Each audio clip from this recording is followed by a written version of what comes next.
Hello everybody, I am Ron Baker. Welcome to video 4 of this series called A Wake-Up Call for the World. I don't think anyone is unclear at this point that we are in an unprecedented planetary interruption and a new kind of challenge that we're having to learn how to negotiate to keep each other safe.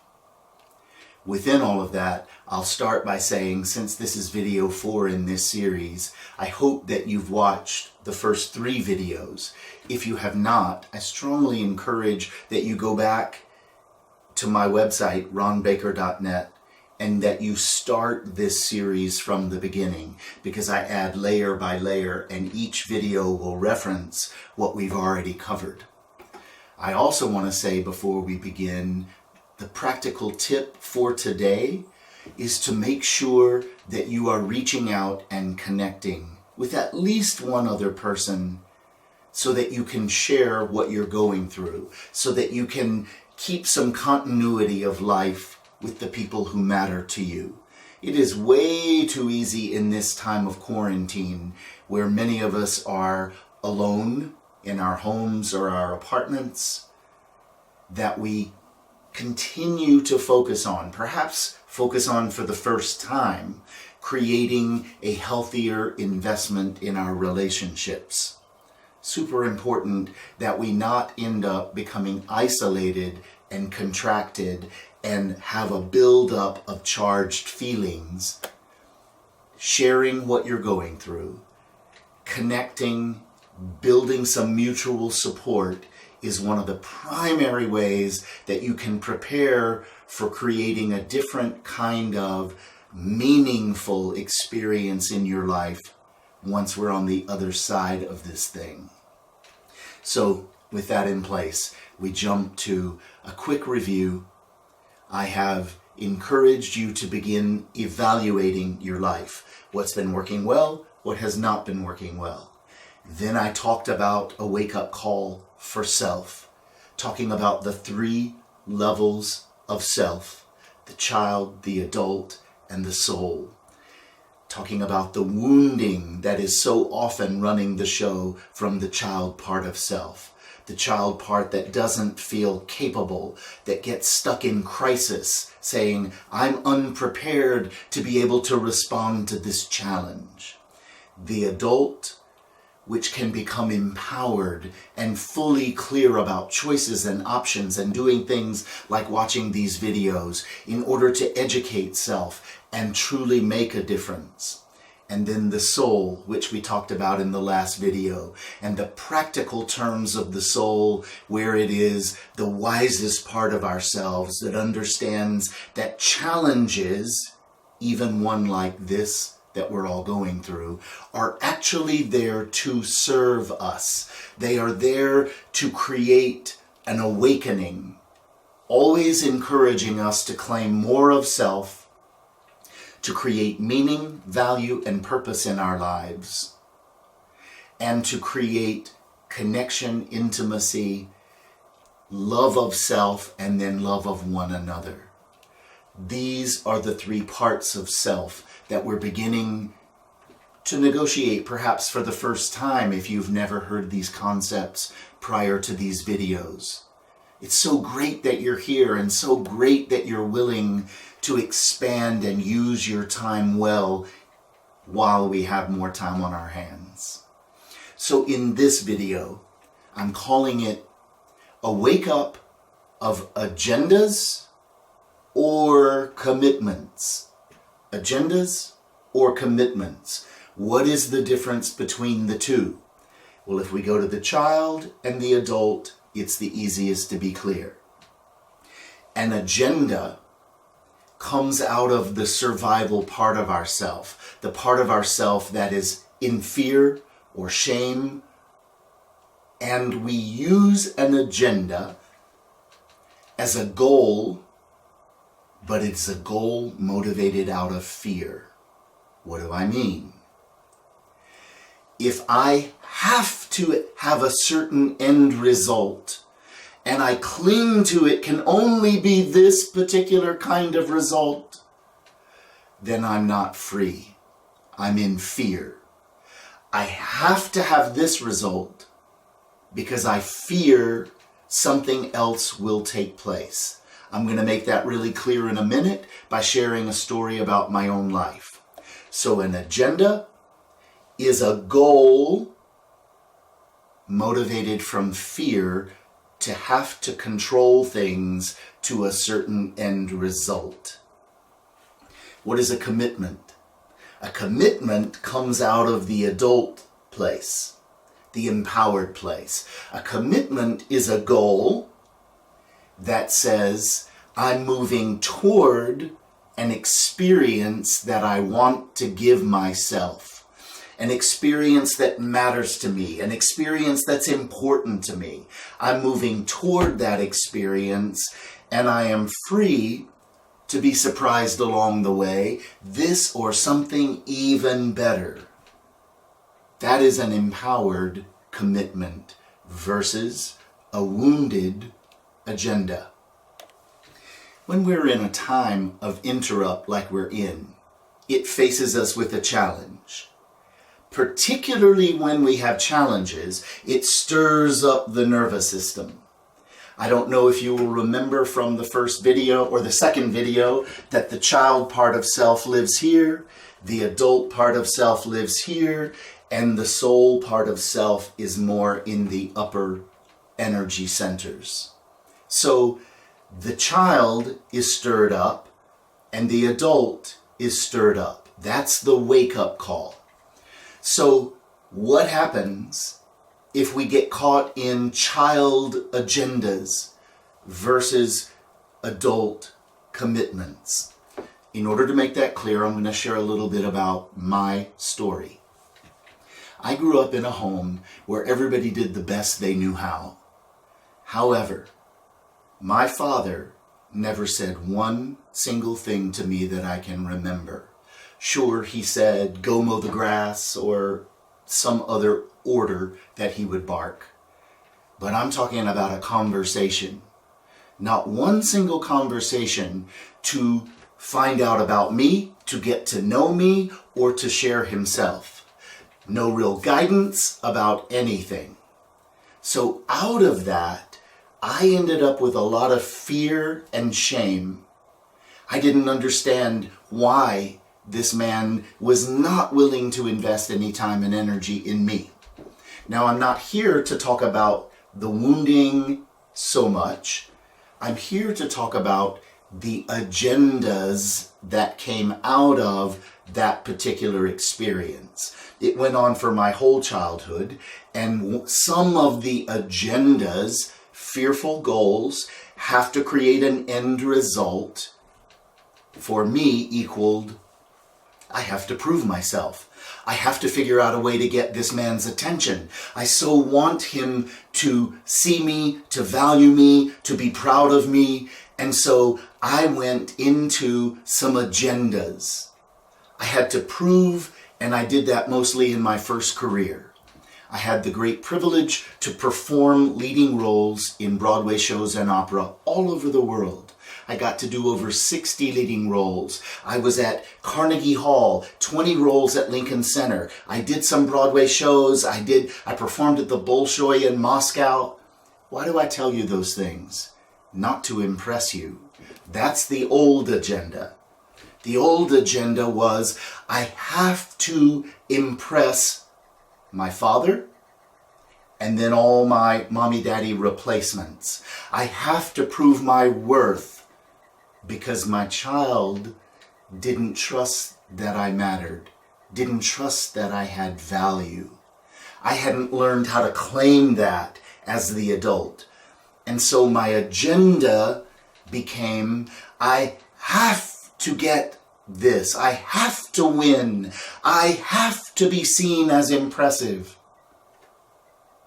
It was my own personal hell because it was motivated out of fear, and I actually achieved a ton. I got a lot of applause. I was signing autographs, and let me tell you, a major symptom of agenda. It's not fulfilling. It might give us a hit of gratification for a moment, but it is not fulfilling. It didn't help me go, Oh, I trust that I do have value. I didn't know how to claim my adult self. And so I was stuck in this agenda. Why am I pointing all this out? Because I'm going to show you how this time can be revealing some of your agendas, some of your fearful places, some of the things you think you have to do. A second one of mine equaled, I have to be liked. I was so afraid of conflict that I tried to please other people in every way I could. How can I be the nice guy? How can I... Now, I'm thrilled that I wanted to be a person that people would love and value, but I didn't know what those words meant. I hadn't moved into the adult awareness, much less the soul. I needed to avoid conflict. I needed to please other people so they would like me. There's no other end result that will be okay. You must like me. Another personal hell. Fear motivated. Do you begin to see what some of the agendas were for me? I hope you've already been doing some evaluations of your own life from the first 3 videos, and you can look and see what some of your primary patterns, fearful agendas where you feel like you have to control things. I can't be wrong. I have to make you wrong. Whatever they happen to be, they are not fulfilling even when you reach the end result out of fear and control. So what did my adult eventually figure out? When I achieved and traveled all over the world, and I began to realize there's a major missing connection to self. I was not in that connected, trusted, grounded self that I've been talking about in these videos. Instead, I was so caught up in my agendas and busyness. But once I realized, which was a process, a gradual process, I began to evaluate what choices were not working and to seek out healthier options. I've already told you I've been teaching other people to do this now for 29 years. So back up to my adult learned how to recognize my fearful agendas. I learned how to show up and nurture myself and realize how I feel about myself is what is missing. I'm not valuing myself. I'm so busy trying to please and to prove that I'm not actually valuing and being true to me. I didn't know about nurturing. The process that I teach is all about 9 nurturing needs, which I don't have time to go into today. However, what I did learn to do was shift my agendas into commitments. So what's a commitment? It's a goal about an experience that I want to give myself. I want to give myself the experience of connection and intimacy. Because of it being so absent with my father, I realized how important it was. And so I turned it into a commitment. And over time, I have established profound connections with my friends, with my family, with my primary partner. I learned how to commit to the experience of authentic connection. Now, instead of big glamorous things, which still sometimes take place, I give myself an experience in those, but instead of going for those to prove something, I'm happier and fulfilled so much more of the time just in simple moments. I have a restaurant that is down the hill from me about a mile. I spend so much time there connecting with people every day that I'm able. We're interrupted at the moment, of course, but just those simple moments are more fulfilling to me than the grand gestures of performing on world stages. Now, if I had known how to create commitments toward experiences when I was on all those stages, I would have been celebrating the opportunity to have creative expression and to share my feelings. And to some degree, I was. Hear me, it's not black or white. We have percentages, but I was huge percentages of agendas. And as I've gone back now as an adult to perform again on rare occasions, I use it to celebrate the hell out of it, to enjoy the very things I just said. I'm now capable of making a commitment out of it. So I hope you get the point. Agendas versus commitments. Now, how does this apply to you and what's going on with this virus? First of all, let's apply it to evaluating. It's vital that you take the moments to evaluate what you have been doing with no judgment. Every one of us has percentages of agendas. Even after all these years, when something will threaten a part of me that I haven't fully resolved, an agenda will come up. I'll give you a quick example. I was snow skiing about 2 weeks ago with a good friend of mine, and I was celebrating my commitment to enjoy skiing again after 15 years away. Excuse me. And within that, I was making progress and enjoying the fact that I wasn't trying to prove myself or to please my friend. However, when I went down the hill and my friend was behind me so that he could watch me skiing, I made a couple of very awkward turns, and what popped up in my head? Oh, I sure wish he had been following me on the last run when I didn't, and I didn't even let the thought continue to the end. The percentages of the agenda tried to come up, and instead I reassured myself from my adult place. Little one inside me, you would not remotely be more lovable if you had gone down the hill without any awkward turns. That is just an old myth that you're carrying. So the difference between agenda and commitment and the adult practicing more of it, you must identify what some of your agendas have been before you can begin to nurture them into what I call adult reality. So now, let's take this to a bigger global scale. Let's take it to a soul level.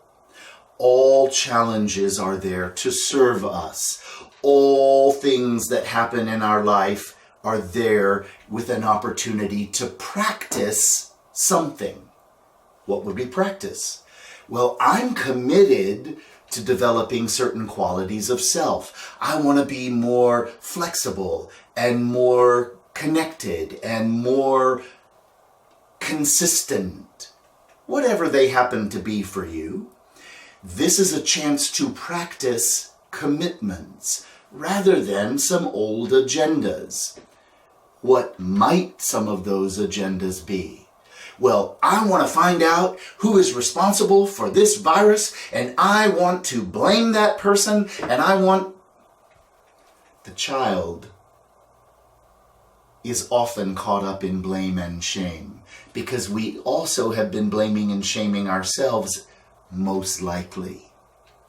Sure, we want our leaders and our governments and our health systems to work well. We do. We need that. And there's plenty of discovery about what's out of balance. There's plenty of discovery about agendas that might be going on. However, the wisest starting place is to realize that all of those systems are made up of individuals just like you and me. If we had chosen to be in a career in government or politics, we would be one of those individuals. If we have chosen to be in the medical industry, we would be one of those individuals. Why are so many of our systems out of balance? First, I would say that it's because we have individuals who've been caught up in agendas and wounded child, doing the best they know how, just like my mom and dad. My dad wasn't giving lots of energy and attention because he was in his agenda to work his butt off and climb the success ladder, but his life was out of balance. So we have all impacted each other in big ways from our wounded agendas. Just think about how some of your fear and control has impacted your family or your friends. Just think about how not knowing what to do with your feelings might have already been impacting those around you in this time of quarantine. We need to interrupt the blame and shame. We need to turn it into a commitment to heal the wounded child blame and shame. But we also need to ask our systems to grow as well, to learn how to be more responsible. Another agenda, when I don't trust that my needs can be met, like I felt as a child with my father. One of the agendas might not just be proving myself through achievement, but it might be proving myself by making lots of money and having bigger and bigger and bigger houses. These are all understandable things, and they deserve a great deal of compassion, but they are not fulfilling to self on the wiser levels if they're done just to prove, to accumulate, to compete. I think you get the point. So we do need our systems made up of wounded individuals stuck in agendas to be held accountable for their learning curve. But guess what? We're the ones who vote to put certain people in office. We need to become educated and watch for the agendas and ask them to shift to commitments that serve the good of the whole. To create systems that care about people. To create systems that are fair. Not me, me, me, the child still caught up in, no, it's mine. Do you see this wounded agenda out of fear and control permeates our lives until we recognize our part in it. We want everybody else to change. That's an agenda. I want them to change so I'll be safe. We'll turn it into a commitment to create the transformation yourself, and then you feel so much better about asking others to play their parts, asking others to take responsibility. And the more you heal agendas and become commitments, the more you know what it takes to create solutions. And the more we come together in this time of global interrupt and create solutions on smaller scales, I don't want to use the representative of a child, on smaller scales, the more we're going to be able to apply those solutions into the bigger picture and the bigger systems of our world. So rather than getting caught up in blame and shame, so let's look at some of the systems that are out of balance.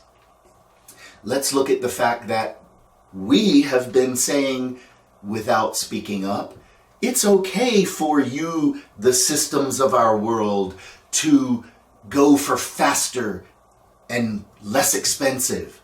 So people wanting to make more money in their agendas have wanted to raise animals faster to make them more quickly able to be slaughtered for food to make money.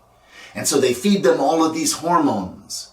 Other people have said, let's create seeds that move faster. Let's manipulate the DNA so that we can have more food, faster food, cheaper.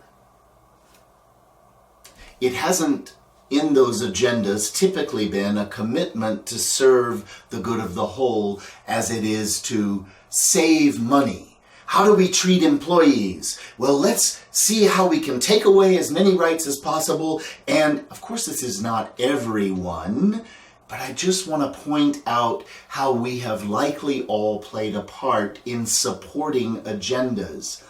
And guess what? When you tamper with the DNA of food, GMOs, genetically modified organisms, you take that in. When you feed hormones to animals to make them grow faster, those hormones are ingested with the meat you're eating. When you don't value, and I mean we all, when you don't value the ecology and nature, and you don't take care of the planet around you, everything gets out of balance. What do you think creates most viruses? Choices that are tampering with a balance of nature. What do you think makes your body more susceptible to those things? Not making the choices that allow you to be in strength and balance and flow. So do you begin to see how it's all tied together? Agendas or commitments? What is waking up more fully in your life? No shame and blame. It is just important that we all pay attention, take responsibility for self, and then begin to encourage others. This is why I'm asking you to please help me reach more people with these videos. Please share. Give other people the opportunity to be aware of these perspectives so that you can come together in conversation, work together to create the solutions that can then be practiced into the bigger pictures. The solutions start with self. The solutions start in communities. The solutions of individuals growing into more of their potential until we are ready to awaken into soul consciousness, until we are ready to awaken into more meaning, value, and purpose in our lives. That is the opportunity of this global interrupt created by our souls, as well as our agendas on some level. No blame, no shame. Let's focus on solutions. Practice reaching out to others, video chat, and make sure you're not alone. With that, I'm signing off for today, and I'll see you in one more video in 3 days. Be good to you.